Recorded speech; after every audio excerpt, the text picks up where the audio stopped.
You ask Tiger to calculate. This deals with finding the midpoint between 2 points. The midpoint between the 2 points is 63, -24. Let's solve it step by step. Plot the 2 points and calculate the midpoint using the formula.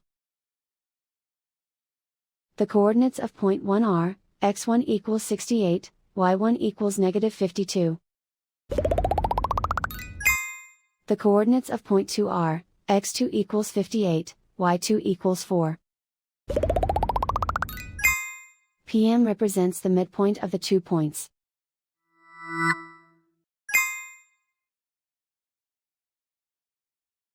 Use the x values in the midpoint formula to find the midpoints x.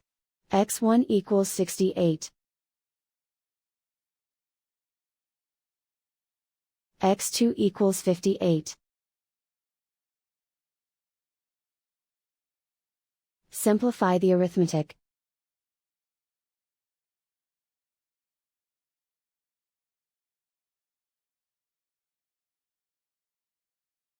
Use the y values in the midpoint formula to find the midpoints y. y1 equals -52. y2 equals 4.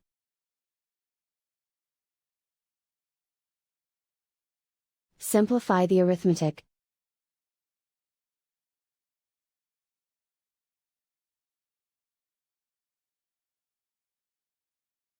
And so, the midpoint is 63, -24.